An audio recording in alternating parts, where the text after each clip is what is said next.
አናንያን አዛርያን ሚሳኤልን ወርውሯቸዋል።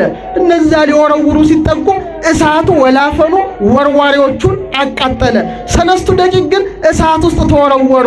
ያን ጊዜ እንደ አይን ጥቅሻ ፈጥኖ ገብርኤል ወረደ። ክብር ይግባው በእውነት ታላቁ መልአክ። ታዲያ መጀመሪያ ከመላእክት ዓለም ድምፁን ያሰማው የመላእክት አለቃ ማን ነው? ቅዱስ ገብርኤል ነው። ያውም የእምነት ድምፅ ያሰማ። ያስሁት ፍጡር መሆኑን እያወቀ ፈጣሪ ነኝ ባለ ጊዜ አነ ፈጠርኩክሙ እኔ ፈጠርኋችሁ ብሎ የክህደት ድምፁን ባሰማ ጊዜ በመላእክት ከተማ በጽናት የቆመ እሱ ማን ነው? አይሰማም። እሱ ማን ነው? የአዳም ጠባቂ የአዳም መጋቢ ደጉ መልአክ ገብርኤል። ክብር ይግባው በእውነት ደጉ መልአክ ገብርኤል። በአጠቃላይ እልፍ ኃይላፋት ተልፊት ኃይላፋት እሳትነቱን መቅረብ የማይቻላቸውን ነዲዱን እሳት በቅዱስ ገብርኤል ብስራት ተሸከመችው፣ ግን አልተቃጠለችም። ያን ጊዜ የእሳቱ ነበልባል 49 ክንድ ወደ ላይ ወጣ። ስንት ክንድ? ለዓይን ያስፈራል እኮ 49 ክንድ። ቁጥሩን እንዳትረሱት ክርስቲያኖች። ሚካኤልና ገብርኤል እዚህ ጋር ቢገናኙ ሚካኤል ገብርኤልን አሳልፈኛ ይለው ወይሐውር መልአክ በመልአክ ሰጢቆ ነፋሰ ይላል። አንዱ መልአክ ሰንጥቆት ያልፋል። የሰማችሁ? ከዛ ደግሞ ሐሳባቸው በጣም የረቀቀ ነው። ናቡከደነጾር 60 ክንድ ቁመቱ ደረቱ 6 ክንድ ጣዖት አቁሞ የባቢሎን ሰዎች መሳፍንቱ፣ መኳንንቱ፣ የሴት ወይዘሮ፣ የወንድ መኮንን እንዲሰግድ ባዘዘ ጊዜ 3 ደቂቅ ምን አሉ? አንሰግድም አሉ። አያችሁ? ምን አሉ? አንተ ላቆምከው ምስል ምን አንልም አንሰግድም አሉ። አምላካችንን እስክናው ጸንተን እንቁም ብሎ አረጋጋቸው። ክብር ለዚህ መልአክ ይሁን። ጸጥ አደረገው። ስንት አይን አለ? 2 ብቻ። የሰው ልጅ 8 አይኖች አሉት። ሁለቱም በአግባቡ አልሰራም ግን ይቀርላል። ለዚህ ነው ዛሬ የቤተ ክርስቲያን የክህነት ስልጣን 9 የሆነበት ምክንያት በዚህ ምክንያት ነው። አንዱ ገብርኤል አለ በገነት ላይና በኪሩቤል ላይ የተሾመ ነው በማለት የቅዱስ ገብርኤልን ክብር ይዘረዝረዋል። መላከ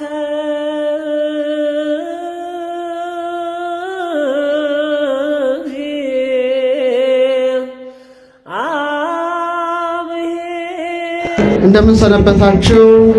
ሉል እግዚአብሔር ሁላችንንም በሕይወትና በሰላም ጠብቆ ለሊቀ መላእክት ለቅዱስ ገብርኤል ዓመታዊ ክብረ በዓል አድርሶናልና ለዚህ ዕለት ያደረሰን የአባቶቻችን አምላክ ሉል እግዚአብሔር ስሙ የተመሰገነ ይሁን። አመስግኑት እግዚአብሔርን። በሰራዊት ሁሉ ላይ የተሾመ ከክቡራን መላእክት አንዱ ቅዱስ ገብርኤል ነው። መጽሐፈ ሄኖክ ምዕራፍ 10 እንደ እግዚአብሔር ቸርነትና እንደ እግዚአብሔር ቅዱስ ፈቃድ በዛሬው ዕለት የሊቀ መላእክት የቅዱስ ገብርኤልን ክብሩን ተራዳኢነቱን እንማራለን። የምስጢር ባለቤት እግዚአብሔር አባታችን፣ እግዚአብሔር ሕይወታችን፣ እግዚአብሔር ንጉሳችን፣ እግዚአብሔር ፀሐያችን፣ የአውደ ምሕረቱ ባለቤት እሱ ነውና ለእኔ ተናጋሪ አንደበትን ለእናንተም አስተዋይ ልቡናን እንዲያድል ቅዱስ ፈቃድ ይሆንልን። እስቲ አብረን እንበለው። በሰራዊት ሁሉ ላይ በሉ እስቲ። በሰራዊት ሁሉ ላይ የተሾመ ከቅዱሳን ከክቡራን መላእክት አንዱ ቅዱስ ገብርኤል ነው። ይህን ኃይለ ቃል የተናገረው የአዳም 7ኛ ትውልድ የሆነው ሄኖክ ነው። እንግዲህ ንዑዳን ክቡራን በሆኑ መላእክት ላይ የተሾመ ገናናው ብስራታዊ መልአክ ቅዱስ ገብርኤል ነው። ይልቁኑ ደግሞ በራሱ ነገድ ላይ ብቻ ሳይሆን በኪሩቤል ላይ ጭምር እንደተሾመ በመጽሐፈ ሄኖክ ምዕራፍ 6 ላይ ምን አለ? ከቅዱሳን ከክቡራን መላእክት አንዱ ገብርኤል አለ በገነት ላይና በኪሩቤል ላይ የተሾመ ነው በማለት የቅዱስ ገብርኤልን ክብር ይዘረዝረዋል። በተለይ መጀመሪያ መላእክትን ይጠቅሳል። መጀመሪያ የጠቀሰው ኡራኤልን ነው። ምን አለ?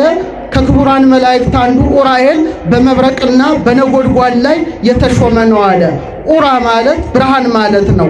ኤል ማለት እግዚአብሔር ማለት ነው። ኡራኤል ማለት ብርሃን እግዚአብሔር ማለት ነው። ቀጠለና ደግሞ ማንን ጠቀሰ? ሩፋኤልን ጠቀሰ። በእውነት በሰው ቁስል ላይ የተሾመ ማን ነው አለ? ሩፋኤል ነው አለ። ሩፋ ማለት ሐኪም ማለት ነው።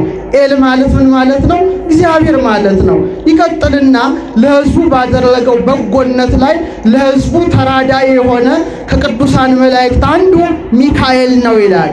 ሚ ማለት ማን ማለት ነው። ካ ማለት እንደ ማለት ነው። ኤል ማለት ምን ማለት ነው? እግዚአብሔር ማለት ነው። ይቀጥልና ደግሞ ገብርኤልን ያነሰዋል። ከቅዱሳን ከክቡራን መላእክት አንዱ በእባቦች ላይ ይላል። በምኖች ላይ? እባብ ያላቸው አጋንንት ናቸው።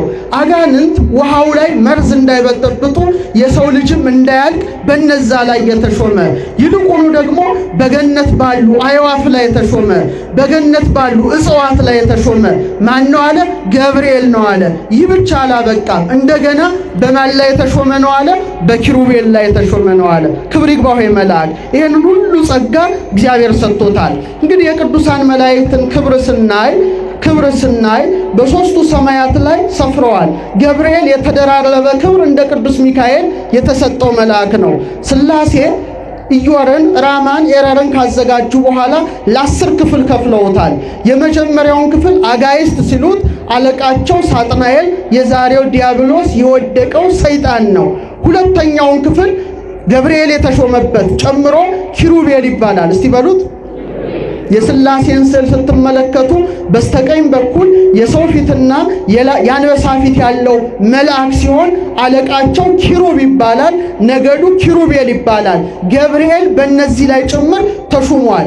ሦስተኛው ነገድ ሱራፌል አለው። አለቃቸው ሱራፌ የተባለ መልአክ ሲሆን የንስር ፊትና የላም ፊት ያለው መልአክ ነው። ሚካኤል በእነዚህ ላይ ተደርቦ ተሹሟል። 40ቱ እንስሳ ይባላሉ። 40ቱ እንስሳ መባላቸው አራቱ ከውጪ ስለሚታዩ እንጂ 16 መላእክት ናቸው። በረከታቸው ይደረብን። የእግዚአብሔርን ዙፋን ይሸከማሉ። በአንድነት በሦስትነት ያመሰግኑታል። በአራተኛው ክፍል ላይ የተሾመው ነገደ ኃይላት ላይ የተሾመው ሁላችሁ የምትወዱት የመላእክት አለቃ ቅዱስ ሚካኤል ነው። አመስግኑት ይህን መልአክ። ሙሴን ከፈርዖን፣ ኢያሱን ከአማሌቅ፣ ሕዝቅያስን ከሰናክሬም፣ ዳዊትን ከጎልያድ፣ ዳንኤልን ከአፍ አናብስት ተራድቶ የጠበቀ ሚካኤል በነገድ ኃይላት ላይ የተሾመ ሲሆን ስልጣኑ ባለሰይፍ ነው። የእግዚአብሔርን ጠላቶች ይቀጣል፣ የእግዚአብሔርን ወዳጆች ይጠብቃል። ይሄ ኢዮር ላይ የተሰራ ስርዓት ነው። ቀጥለው ሥላሴ ራማ በተባለችው ሰማይ ላይ 3 ስርዓቶችን ሰሩ፣ ወይም 3 ከተሞችን አደረጉ። የመጀመሪያውን ክፍል አርባብ ሲሉት በአርባብ ላይ የተሾመ በእግዚአብሔር ፊት በባለሟልነት የቆመው ዛሬ የምናከብረው የመላእክት አለቃ ቅዱስ ገብርኤል ነው። ክብር ይግባው መልአክ። አርባብ ላይ በራማ ሰማይ ላይ ተሾመ። ቀጥሎ ያለውን ክፍል ሥላሴ መናብርት ሲሉት በመናብርት ላይ የተሾመ ሁላችሁ የምትወዱት በተለይ በሰው ቁስል ላይ የተሾመ ርኅሩህ የሆነው ደጉ መልአክ ሩፋኤል ተሾመ። ክብር ይግባው መልአክ። ታላቅ መልአክ ነው። ቀጥሎ ያለውን ክፍል ሥላሴ ስልጣናት አሉት። ነገደ ስልጣናት ይባላል። በነዛ ላይ የተሾመ ሱሪያል ወይም ሱሪኤል የተባለ መልአክ ነው። ይሄ መልአክ ከነገዶቹ ጋራ ምንድነው ስራው? መላእክትን ለምስጋና ማንቃት ማትጋት ነው። ኖህን በመርከብ የጠበቀ መልአክ ነው። ነገደ ስልጣናትን እንዲመራ አደረጉ። ከዛ ኤረር የተባለውን ክፍል ሥላሴ ለ3 ከፈሉና የመጀመሪያውን ክፍል ሊቃናት አሉት። እስቲ በሉት። በሊቃናት ላይ የተሾመ ታላቅ መልአክ አለ። ቅዱስ ሰዳክኤል የተባለ መልአክ ነው። ከሰራዊቱ ጋር በማመስገን በተልእኮ ጸንቶ በዚች ከተማ ላይ ሥላሴን በማመስገን ይኖራል። ቀጥሎ ያለውን ክፍል መኳንንት አሉት። አለቃቸው ሰላትኤል የተባለ ታላቅ መልአክ ነው። በረከቱ ይደርብን። ከሰራዊቱ ጋር በዛ ሰማይ በዛ ከተማ ውስጥ አለ። የመጨረሻውን ክፍል ሥላሴ መላእክት ሲሉት አለቃቸው አናንኤል የተባለ መልአክ ነው። በአጠቃላይ ለ10 ከፍለው በ3ቱ ሰማያት ውስጥ ሲያኖሩ ከ10 አንዱ ስለጎደለ ስንት ቀረ? 9 ቀረ። እስቲ በሉ 9 ቀረ። ለዚህ ነው ዛሬ የቤተ ክርስቲያን የክህነት ስልጣን 9 የሆነበት ምክንያት በዚህ ምክንያት ነው። ዛሬ ቤተ ክርስቲያን በኢዮር በራማ በኤረር አምሳል መቅደስ ቅድስት ቅኔ ማህሌት ሆና ስትታነጽ ልክ 9 ክፍል እንዳለው 9 ስልጣነ ክህነት የክህነት ደረጃዎች በቤተ ክርስቲያን ተደርገዋል። እንደ ኪሩቤል ሊቃነ ጳጳሳት፣ እንደ ሱራፌል ጳጳሳት፣ እንደ ኃይላት ኤጲስቆጶሳት፣ እንደ አርባብ ቆሞሳት፣ እንደ መናብርት ቀሳውስት፣ እንደ ስልጣናት ዲያቆናት፣ እንደ ሊቃናት ንፍቅ ዲያቆናት፣ እንደ መኳንንት አናጉንስጢሳውያን አንባቢያን፣ እንደ መላእክት ደግሞ መዘምራን አሉባት። ክብር ለቤተ ክርስቲያን ይሁን። በነ ቅዱስ ገብርኤል ከተማ በነ ቅዱስ ሚካኤል ከተማ የታነጸች ናት። ታዲያ መጀመሪያ ከመላእክት ዓለም ድምፁን ያሰማው የመላእክት አለቃ ማን ነው? ቅዱስ ገብርኤል ነው። ያውም የእምነት ድምፅ ያሰማ። ያስሁት ፍጡር መሆኑን እያወቀ ፈጣሪ ነኝ ባለ ጊዜ አነ ፈጠርኩክሙ እኔ ፈጠርኋችሁ ብሎ የክህደት ድምፁን ባሰማ ጊዜ በመላእክት ከተማ በጽናት የቆመ እሱ ማን ነው? አይሰማም። እሱ ማን ነው? እግዚአብሔር ተሰወራቸው ይላል። ይሄ በጣም ይገርመኛል። ለምን መላእክትን ተሰወረ ሲባል ይመርምሩኝ ሲል ምን ይበሉኝ ሲል ምርምር እግዚአብሔር ይወዳል ማለት ነው። ፈልገው መርምረው ያግኙኝ ሲል አቤትኛ በእውነት መጻሕፍት ባይኖሩም ይቅሩ መጻሕፍት መምህራን ባይኖሩም ስነ ፍጥረትን አይተን ማንን እናውቃለን? ማንን እናውቃለን? እኛ እኮ ብዙ ነገር ነን። ሰዎች ስንባል የከበርን ነን። ስንት አይን አለን? ሁለት ብቻ። የሰው ልጅ 8 አይኖች አሉት። ሁለቱም በአግባቡ አልሰራም። ግን ይሄ 2 አይን ነው አይደል እንዴ? ይሄ 2 አይን ነው። እነዚህ ሁሉ መመርመሪያ ናቸው። ወብን አዕይንት ክልኤቲ ውሳጣውያት እየንተ አዕይንት ሥጋውያት። በእነዚህ በሥጋውያት አይኖች ምትክ ሌላ 2 አይኖች አሉን አለ ሊቁ። አሐቲ አይነ ነፍስ፣ አንዷ የነፍስ አይን ናት። አንደኛዋ ደግሞ ወሐቲ አይነ ልቡና፣ የልቡና አይን ናት። ስንት ማለት ነው? 4። ሌላው አዕይንተ አእምሮ የሚባል አለ። አንዱ እዚህ ጋር ነው፣ አንዱ እዚህ ጋር ነው። ቅዱስ ያሬድ አቤቱ አለ የአእምሮ አይኖችን ስጠን ዘወትር አንተን ብቻ ያዩ ዘንድ አለ። ስንት? 6። ቀጠለና ደግሞ አዕይንተ አልባብ አለ። እዚህ ጋርና እዚህ ጋር 2 አይኖች አሉ። ስንት ናቸው በድምሩ? ዲያቆኑ ካህኑ ዲያቆኑን ሲመርቀው ምን ይላል? ወይም ሲባርከው የልቡናህን አይኖች ያብራልህ ይለዋል። እነዚህ ግዙፍ አይኖቻችን ግዙፉን ዓለም ማየት ይችላሉ። እነዛ ውሳጣዊ አይኖቻችን ከበሩ ደግሞ ረቂቁን ዓለም ማየት ትችላላችሁ። ሚካኤልን ማየት ትችላላችሁ። ገብርኤልን ማየት ትችላላችሁ። ብዙ ምስጢር ማየት ትችላላችሁ። እግዚአብሔር እነዚህ አይኖችን ያብራልን። ስለዚህ የተሰጠን ዕውቀት ቀላል ዕውቀት አይደለም። በእውነት እኛ ግን ብዙም ለምርምር ሰነፎች ነን። ሰይጣኑ ራሱ እዚህ ሀገር ያለው ጅል ነገር ነው ይመስለኛል። የት ያስከው ሲሉት እኔ አጥማቂዎች ሲሉ ነው የምሰማው። እኔ ብዙም እንትን የለኝም። የት ያስከው ሲሉት አመድ ውስጥ ይላል። አሁንም አመድ አለ ማለት ነው። ምን ትፈልጋለህ ይሉታል። አንዳንዴ ስሰማ ያስቀኛል። አምቡላ ይላል። ውስኪ እንኳን አይልም። ተሻሽሏል አልተሻሻለም። የጥንቱ ላይ የወደቀውና የሰማችኝ ነው። በአጠቃላይ መርምሩኛል፣ ፈልጉኛል። ጨለማ ነው። ያን ጊዜ መላእክት ሲመራመሩ ሰምቶ እነዚህ ሁሉ እኔ ሳልፈጥራቸው አልቀርም ብሎ አሰበ፣ ተናገረ። አነ ፈጠርኩክሙ አለ። ያን ጊዜ ወታውኩ ማህበረ መላእክት ለ4 ነው የተከፈሉት። ለ4 ተከፈሉ። አዎ ፈጠርከን አሉ፣ የተጠራጠሩ አሉ፣ የፈዘዙ አሉ። ያን ጊዜ ነበረ ታላቁ መልአክ ቅዱስ ገብርኤል በዓለመ መላእክት ዘንድ ተነስቶ ንቁም በህላዌነ እስከ ነአምሮ ለአምላክነ እስከንረክቦ ይላል። አምላካችንን እስክናውቅ ጸንተን እንቁም ብሎ አረጋጋቸው። ክብር ለዚህ መልአክ ይሁን። ጸጥ አደረገው። ወበእንተዝ ደለው ለገብርኤል ከመ ይጹር ዜናሃ ለማርያም መላእክትን አረጋግቷል። መላእክትን አስደስቷልና ለዚህ ሽልማቱ እግዚአብሔር ድንግል ማርያም እናቱን እንዲያበስር ገብርኤልን አስመረጠው። ክብር ይግባው። እመቤታችን አብሳሬ ትስብእት መጋቤ ሐዲስ እንዲሆን እግዚአብሔር መርጦታል። ስለዚህ ቅዱስ ገብርኤል በአርያም ያለው ክብር ቀላል አይደለም። ለዚህ ነው ሄኖክ አለ በእባቦች ላይ የተሾመ ካለ በኋላ እንደገና በገነት ላይ የተሾመ ማን ነው አለ? ገብርኤል ነው አለ። በገነት ዛፎች ላይ የተሾመ ይሉታል ሊቃውንት ሲተረጉሙ። በዕፀ ገነት ላይ የገነት ዛፎችን ፍሬያቸውን የሚቆጣጠር ማን ነው ማለት ነው? ገብርኤል ነው። አመስግኑት ይንመላ ገብርኤል ነው። ስለ ገነት ዛፎች ስናገር አንድ ነገር ትዝ አለኝ። የገነት ዛፎች ቅዱስ ገብርኤል ሲቆጣጠራቸው እንዴት ናቸው ማለት ያስፈልጋል። የገነት ዛፎች ብርሃን የተዋሃዳቸው ናቸው። ይሄ ቅጠል አሁን ሊጠወልግ ይችላል። የገነት ቅጠሎች ግን አይጠወልጉም፣ አበባቸውም አይረግፍም። እድል ገጥሞን አንድ የገነት ፍሬ ብንቀምስ እንደገና አዲስ ፍሬ ይተካል። መዓዛው የመንፈቅ መንገድ ሄዶ ይሸታል። ሄኖክ ተመለከታቸው። 7 ተራራዎች በገነት ተመለከተ። የመዓዛ እጽዋት ከበዋቸዋል አለ። አንዷ ግን የተለየ ዛፍ ናት፣ በገነት መካከል በቅላለች። እሷ ግን አለ ቅጠሏ አትጠወልግም፣ አበባዋ አትረግፍም፣ ለዘለዓለም ይላታል። እነዚህን ደግሞ ሚካኤል ይገልጽለታል ሄኖክ። ዕፀ ገነትን ግን የሚቆጣጠረው ማን ነው? የመላእክት አለቃ። የመላእክት አለቃ የገነትን ዛፎች ሳነሳ እድሜያችሁን ልንገራችሁ እንዴ ሞት አትፈሩ? እድሜህን ልንገርህ አንተ ስንት እንደምትል ትፈራለህ አትፈራም? እርግጠኛ ነህ? አልፈራም ማለት ትፈራለህ፣ ውሸትህን ነው። በአንድ ሀገር 5 ጀግና ነን የሚሉ ሰዎች ነበሩ። እያደመጣችን ነው። ጀግና ነን ከኛ በላይ ሰው የለም ይላሉና ከከተማ አንዱ ሊፈትናቸው ይሄዳል። እናንተ ጀግኖች ናችሁ አላቸው። እንዴታ ከኛ በላይ ማን አለ አሉት። እርግጠኞች ናችሁ? አዎ እርግጠኛ ነን። በቃ ጀግና ከሆናችሁ ወርቅ ብትፈልጉ ወርቅ ፍልሽ፣ ብር ብትፈልጉ ብር፣ ልብስ ብትፈልጉ ልብስ፣ የፈለጋችሁትን እሸልማችኋለሁ አለ። ሁላችንም ጀግና ነን አሉት። ድንገት ሳያስቡት የሆነ የሚፈነዳ ነገር መካከላቸው ጣል አደረገ። ሳያዩት ድው ሲል 4ቱ የት እንደገቡ አይታወቅም፣ ጠፉ። ስንት ብቻ ቀረ? ጀግናው ቀረ፣ አንድ ብቻ ቀረ። አንተ ጀግና ነህ። 4ቱ ሲበተኑ ቀጥ ብለህ ቆመሃል። ምን ልሸልምህ አለው።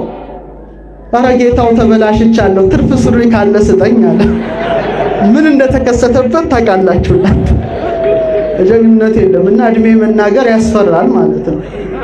ግን የገነት አበቦች ከእድሜያችን ጋር የተሳሰሩ ናቸው። እንዴት በሉኝ። በገነት 3 አይነት እጽዋት አሉ። አንዱም ብላ ብሎታል፣ እጽወ ገነትን ነው። አንዱን አትብላ ብሎታል፣ እጸ በለስን ነው። አንዱም ብላም አትብላም አላለው፣ እጸ ሕይወትን ነው። የሰማችሁ ነው። እነዚህ ሁሉ የሚቆጣጠረው ገብርኤል ነው። በዛ ላይ ተሹሟል ይላል ሄኖክ። አዳም ይላሉ ሊቃውንት እጸ በለስን ባይበላ እጽወ ገነትን እየተመገበ 1000 ዓመት ቢቆይ የሕይወት ዛፍን ተመግቦ የት ይገባ ነበር? ኢየሩሳሌም ሰማያዊት ይገባ ነበር። አልታደለም። 7 ዓመት ቆይቶ ወደቀ። ግን ሲወድቅ እግዚአብሔር ምድር ላይ 930 ዓመት ሰጠው። ስንት ዓመት? 930 ዓመት አዳም ምድር ላይ ኖረ። 1000 ዓመት ሊሞላው ስንት ቀረው? ስንት ቀረው? 70 ቀረው። አያችሁ፣ 70ው ለኛ ተሰጠና 1000 ዓመት ብሔረ ብፁዓን ላሉት ቅዱሳን ተሰጥቷል ማለት ነው። ዳዊት እድሜያችን ስንት ነው አለ? 70። ምክንያቱም አዳም 1000 ዓመት ሊሞላው ስንት ስለቀረው? ስንት ስለቀረው? 1000 ዘመን የሚኖሩ ቅዱሳን አሉ። ብሔረ ብፁዓን የምትባል ዓለም አለች። እነ ሄኖክ፣ እነ ኤልያስ፣ እነ ዕዝራ ሱቱኤል የተሰወሩባት ደግሞ ብሔረ ሕያዋን አለች። ልክ ሰርክ ላይ የገነትን እጽዋት ፍሬያቸውን ቅዱስ ገብርኤል እያዘዘ ነፋሳት እያነፈሱላቸው ዛሬ ድረስ ይመገባሉ። ክብር ይግባቸው እነዚህ ሁሉ ቅዱሳን። ገብርኤል ግን መሪው ነው እና በእነዚህ ላይ የተሾመ መልአክ ማን ነው ይላል? ንገሩኝ እስቲ ማን ነው ይላል? ገብርኤል ነው ይላል። እና ገብርኤል የተሰጠው ጸጋ ቀላል አይደለም።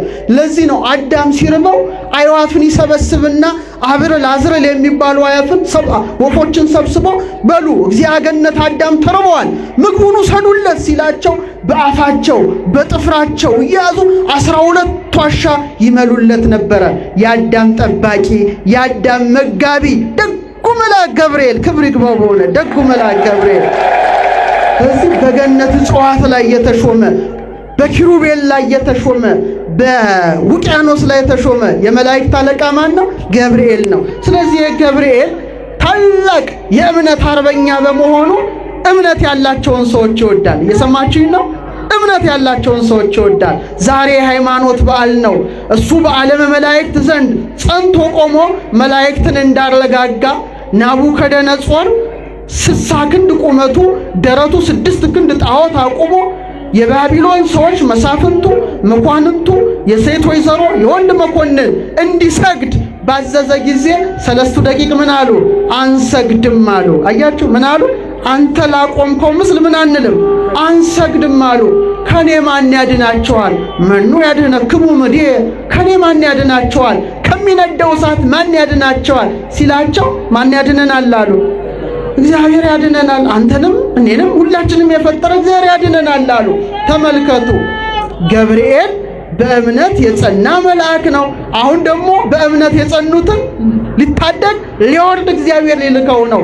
ያን ጊዜ የእሳቱ ነበልባል 49 ክንድ ወደ ላይ ወጣ። ስንት ክንድ? ለዓይን ያስፈራል እኮ 49 ክንድ። ቁጥሩን እንዳትረሱት ክርስቲያኖች። ስንት ክንድ ብያቸዋለሁ? ምስጢር ስላለው ነው። 49 ክንድ ወደ ላይ ተወረወረ። ያን ጊዜ በሉ ወደ እሳት ውስጥ አናንያን፣ አዛርያን፣ ሚሳኤልን ወርውሯቸው አለ። እነዛ ሊወረውሩ ሲጠጉ እሳቱ ወላፈኑ ወርዋሪዎቹን አቃጠለ። 3 ደቂቅ ግን እሳት ውስጥ ተወረወሩ።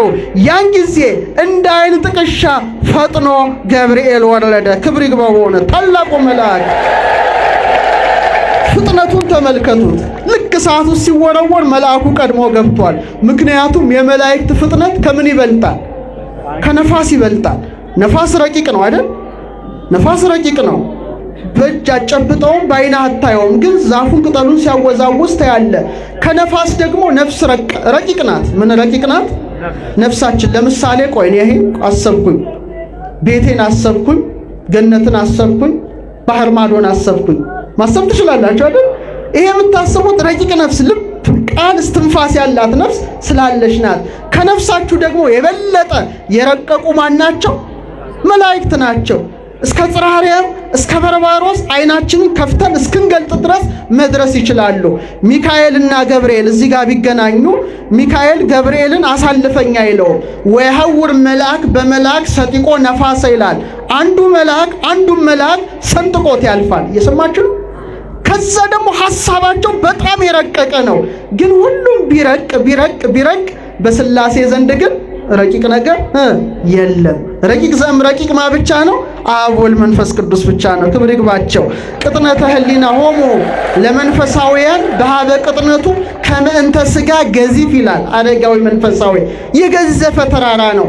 ረቂቃን የምንላቸው የነፋሳት፣ የነፍሳት፣ የመላእክት ረቂቅነት ገብቶ ቅዱስ ገብርኤል በብርሃን በትር ቢመታው እሳቱ ሁሉ ወረሰዮ ከመነፋስ ቆሪር እንደ ነፋስ አቀዘቀዘው። ዛሬም ዓለም ላይ የነደደውን የጦር እሳት፣ የደዌ እሳት ቅዱስ ገብርኤል በተራዳይነቱ ያቀዝቅዝልን። ደዌው እየነደደ ነው፣ መቅሰፍቱ እየነደደ ነው። ብዙ እሳቶች ነደዋል። ቅዱሱን መልአክ እግዚአብሔር ልኮ ለሰለስቱ ደቂቅ የላከ ለእኛም ይላክልን። ወአንሶ ሰው ማይከለት ሆነ እሳት ይላል። ተመላለሱ ወይኮቱ እግዚአብሔርን አመሰገኑት። ምን ብሎ አመሰገኑት? ይትባረክ እግዚአብሔር አምላክ አበዊነ ስቡህኒ ውእቱ ወልዑልኒ ውእቱ ለዓለም። የአባቶቻችን አምላክ እግዚአብሔር ይመስገን። በእውነት የሰለስቱ ደቂቅ ዝማሬ ምስጉን ነው፣ ልዑል ነው አሉ።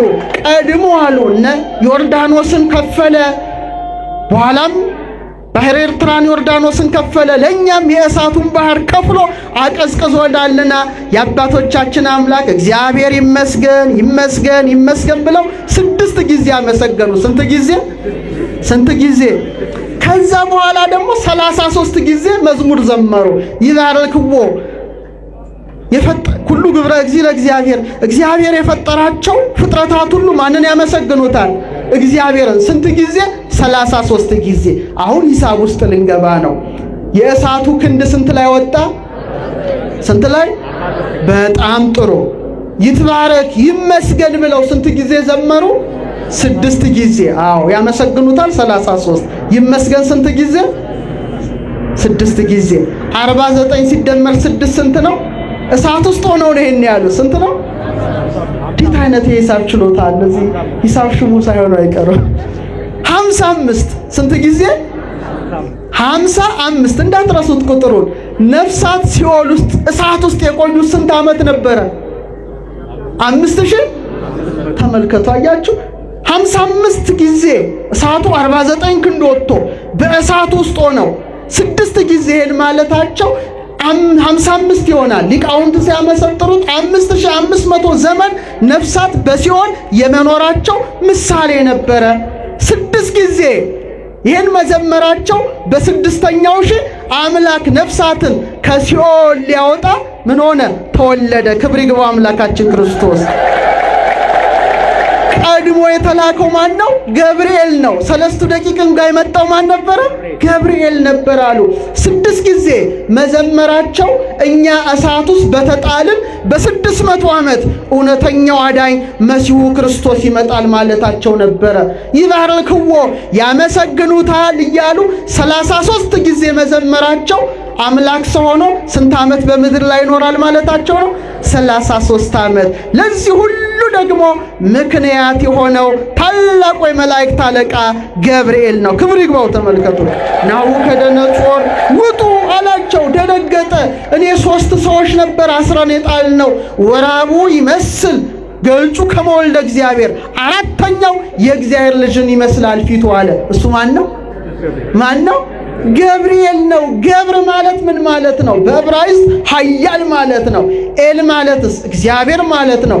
ገብርኤል ማለት ማን ኃያል ነው ማለት ነው? እግዚአብሔር ኃያል ነው ማለት ነው። ሁለተኛው ትርጉሙ ገብር ማለት አገልጋይ ማለት ነው። ኤል ማለትስ እግዚአብሔር ማለት ነው። ገብርኤል ማለት የማን አገልጋይ ማለት ነው? የእግዚአብሔር አገልጋይ ማለት ነው።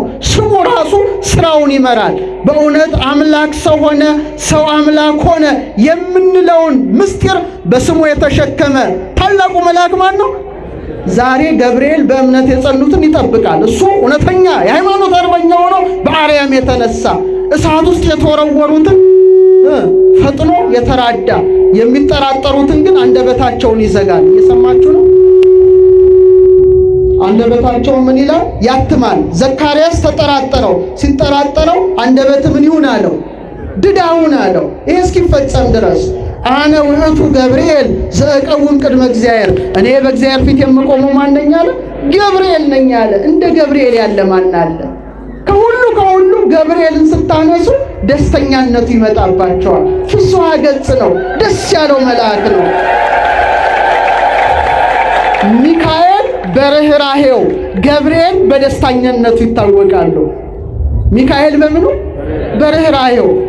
ሊቁ አባ ጽጌ ድንግልን ሲያወድስ ምን ይላል? እንዘ ተሐቅፊዮ ለሕፃንኪ ጽጌ ጻዕዳ ወቀይ አመ ቤተ መቅደስ ቦይኪ በዕለተ ተአምር ሆነሽ ነይ ርግቤ ትናዝዝኒ እምላ ወኒ ሰናይቴ ምስለ ገብርኤል እሱ ወሚካኤል ከማኪረሩ።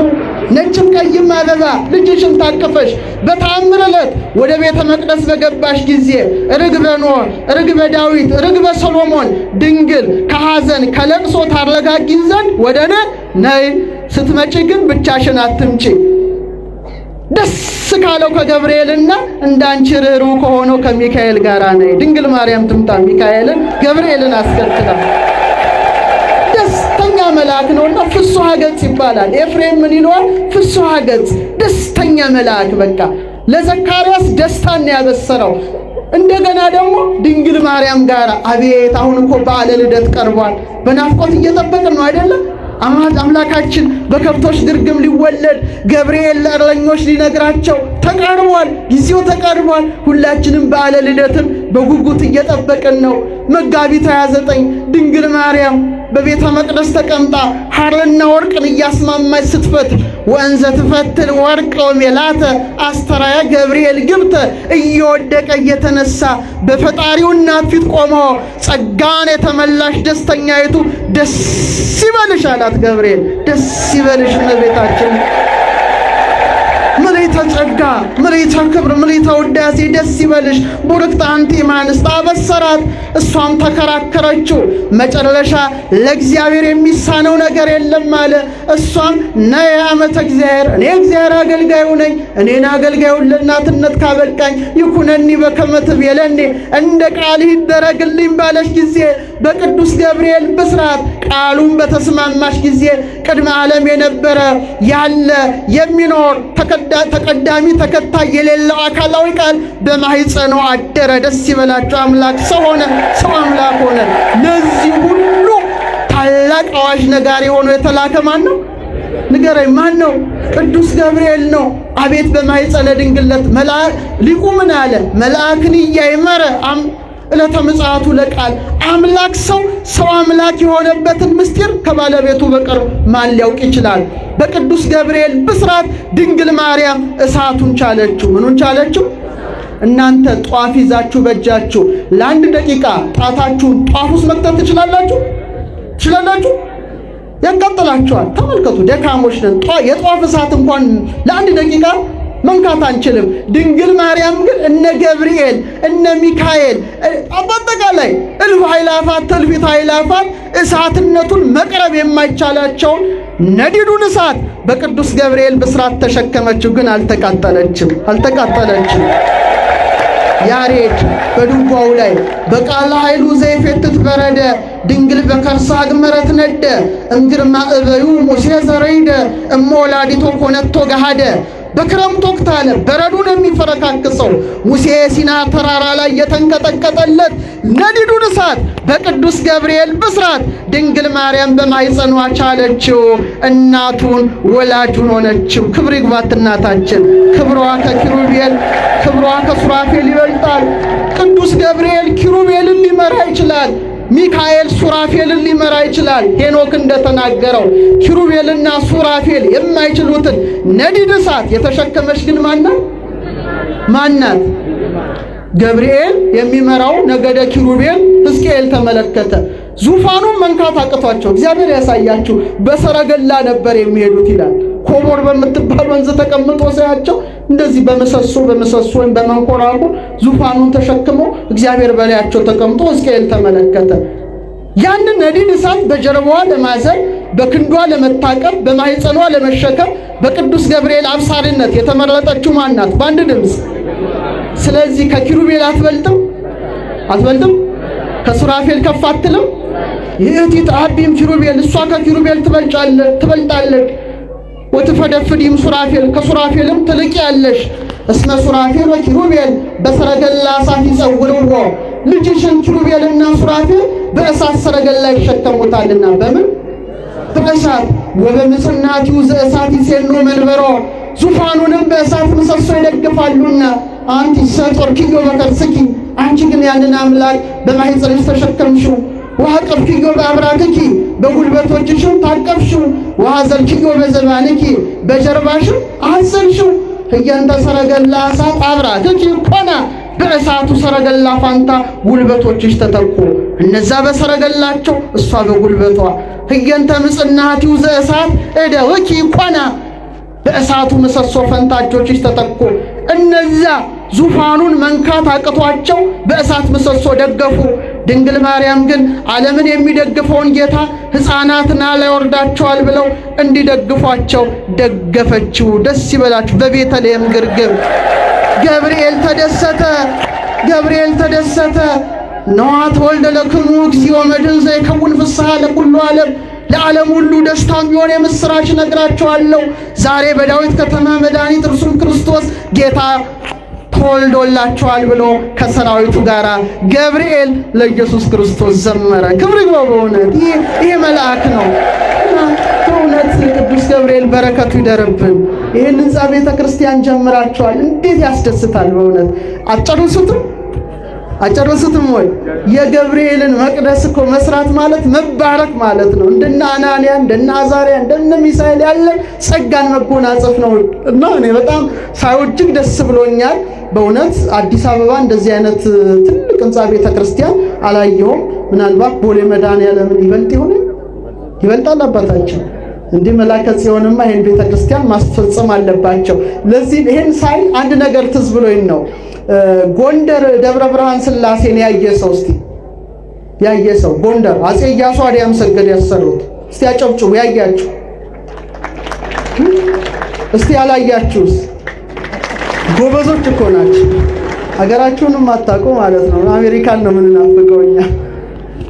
ጎንደር ደብረ ብርሃን ሥላሴን አሳምረው ንጉሠ ነገሥቱ ካሰሩ በኋላ ይህም የሥላሴ ነው አይደል? ሥላሴ አሉስ ዜሉ ማለት ካሰሩ በኋላ መሳፍንቱ መኳንንቱ ንጉሠ ነገሥቱን አጅበዋቸው ግብፃዊ ጳጳስ አባ ማርቆስ ካህናቱ ዲያቆናቱ አጅበዋቸው ልክ ቅጽረ ቤተ ክርስቲያኑ ጋር እንደደረሱ ተመልከቱ። ማሰራትማ ምን የበለጠም አለ። የሥላሴ ክብሬ ሥላሴ ናቸው አሉ። ክብሬ በሉ እስቲ ሥላሴ ናቸው ብለው ዘውዳቸውን አወለቁና ህዝቡ ደነገጠ። ጥር 7 የሚከበረው ለዛ ነው። ከዛ ዘውዳቸውን አወለቁ። ክብሬ ሥላሴ ናቸውና የሥላሴን ታቦት እኔ መሸከም አለብኝ አሉ። ይሄን ያሉት ንጉሠ ነገሥቱ ናቸው፣ አጼ ኢያሱ አድያም ሰገድ። ያን ጊዜ ግብፃዊ ጳጳስ አባ ማርቆስ ይላል ታቦቱ ስላልተባረከ ፈቀዱላቸው ይላል። እየሰማችሁ ነው? ፈቀዱላቸው። ያን ጊዜ ታቦቱን ሰጧቸው። እስከ ቅኔ ማህሌት አደረሱ። ከዛ ቄሰ ገበዙ ተቀብለዋቸው ውስጥ ሄዶ መቅደስ ገብቶ ተባረከ። ሊቃውንቱ በመወድስ ህዝቡ በህዝባዊ ግጥም እንዲህ አላቸው። እስቲ አብረን እንበል። ወዴት ሄዶ ኖሯል? በሉ እስቲ አድምጻችሁ። ወዴት ሄዶ ኖሯል? ሰሞነኛ ቄሱ ታቦት ተሸከመ፣ ዘውዱን ጥሎ ኢያሱ የተሸሸገውን የአባቱን ቅስና ኢያሱ ገለጠው ታቦት አነሳና አየነው ኢያሱ ደብረ ብርሃን ቆሞ ልክ እንደ ኪሩቤል ሶስቱን ተሸክሞ ሥላሴን ቢሸከም ኢያሱ ገነነ ለአራቱ ኪሩቤል አምስተኛ ሆነ። ክብር ይዋየው ንጉሠ ነገሥት። እንዲህ ያሉ ደጋጎች ነው አብያተ ክርስቲያናቱን ሲያንጹ እቴጌ ምንትዋብ ቁስቋምን ሲያሰሩ 1000 ሰራተኛ ነበራቸው። ስንት ሺህ? 500 ይገነባል፣ 500 ቁጭ ብሎ ስተት ይፈልጋል። እመቤታችንን ከናልባናታ ንጽሕት ናት። ኩለንታሃ ወርቅ ክብር ይግባት ድንግልማ ኩለንታሃ ወርቅ ሁለመናዋ ወርቅ ይደረግልን እና ህንጻ ቤተ ክርስቲያኑ እንዲፈጸም አምላካችን ይፍቀድልን እና ለቅዳሴ ቤቱ ትጋብዙኛላችሁ። ስንት በሬ ታርዳላችሁ? አጼ ምኒልክ 4322 ሰንጋ አርደዋል። እንጦጦ ማርያም ስትመረቅ እስቲ 4000 በሉ። 4 ኪሎ ስጋም ብርቅ ሆኗል። 4 ኪሎ 5 ኪሎ 6 ኪሎ በስጋ ሳይሆን በሰፈር ደረጃ ነው። ከዚህ በኋላ ብንነጋገር ምን አይነት ክፉ ዘመን ላይ ደረሰ። ስጋ ብርቅ የሆነበት 4000 ሰንጋ አርደው ጠጁ ደግሞ በስዊሚንግ ፑል በመዋኛ ገንዳ ይፈስ ነበር ይላል ጸሐፌ ትእዛዝ ገብረ ሥላሴ ሲጽፉ። ሴቶቹ ደግሞ በዋቃው ላይ ለመውጣት በመሰላል ወጥተው ነበር። ስንት ሺህ ሰንጋ? አንድ ረሃብተኛ ዘመን ላይ ደርሰን አንድ ምሳሌ ልንገራችሁ። ሰባኪ ወንጌል ቆመዋል። ድንኳን ሰባሪ ምን ማለት ነው? ቀላዋጭ ደስ ሰርግ ሳይገባል ለቅሶ ሳይበል እኛ ክፉ ዘመን ላይ አንድ ድንኳን ሰባሪ ተወለደና አንድ ድንኳን ሳይ ተመስገን ሟቹን ነፍስ ይማረው እኔ ሐዘንተኛ መስዬ ተቀላቀየ ራት ልብላ ብሎ ቁጭ አለ። አይ ክፉ ዘመን ቢጠብቅ ራት አይቀርብም። 2 ሰዓት ሆነ፣ 2 ሰዓት ተኩል ሆነ። ሰዓቱን ያ ብስጭት አለና አጠገቡ ያሉትን ሽማግሌ ራት አይቀርብም እንዴ አላቸው። አይ ልጄ ሟቹ ራሱ የሞቱት በረሃብ ነው አሉ። ዘር ከረሃብ ይጠብቅ። ጊዜው ክፉ ነው። 4000 ሰንጋ ጣሉ ለቅዳሴ ለእመቤታችን ክብር። በኋላ ይላል ይሄን ተአምር ነግሬያችሁ ነው የምቀመጠው። ጸሐፌ ትእዛዝ ጳውሎስ ኞኞም ጽፎታል ከሳቸው። ወዲያው የእንጦጦ ሰማይ ጠቆረ። ስንት ሺህ ሰንጋ ተጥሏል።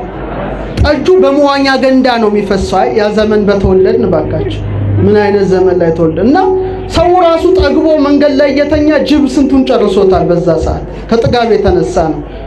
4000 ሰንጋ ወዲያው ሰማዩ ጠቆረ ይላሉ። እዛው የዓይን እማኝ ሆነው ጸሐፌ ትእዛዝ ሲጽፉ ንጉሠ ነገሥቱ ተጨነቁ። ዝናብ ከዘነበ ጠጁ ሊበላሽ ነው፣ ድግሱ ሊበላሽ ነው። ወዲያው ወረቀት አወጡና በል ይሄን ጻፋሉ። ጸሐፌ ትእዛዝ ጻፈ። በል ይሄን ያጻፍኩትን ለቄሰ ገበዙ ስጣቸው። ቶሎ ድንግል ማርያም መንበሯ ላይ ይቀመጣሉ። አያቸው እምነት መንበሯ ላይ ሲቀመጥ ከየት መጣ ሳይባል ከባድ ነፋስ መጥቶ ደመናውን በትኖር ፀሐይ እንደዚህ ፈነጠቀ እንጦጦ ላይ። ደስ ይበላችሁ። ንጉሠ ነገሥቱ ያጻፉትን ነግሬያችሁ ነው የምቀመጠው። ምን ይላል ደብዳቤው? እመቤቴ አንቺን ከመውደድ የተነሳ ከእቴጌ ጣይቱ ጋር ሆኜ ማንን ሰራው? ቤትሽን ሰራው። እንደ ቃና ዘገሊላ በማሰብ ጠጁ በመዋኛ ገንዳ ባሸንዳ እንዲፈስ ሰንጋውም እንዲረፈረፍ አደረኩኝ።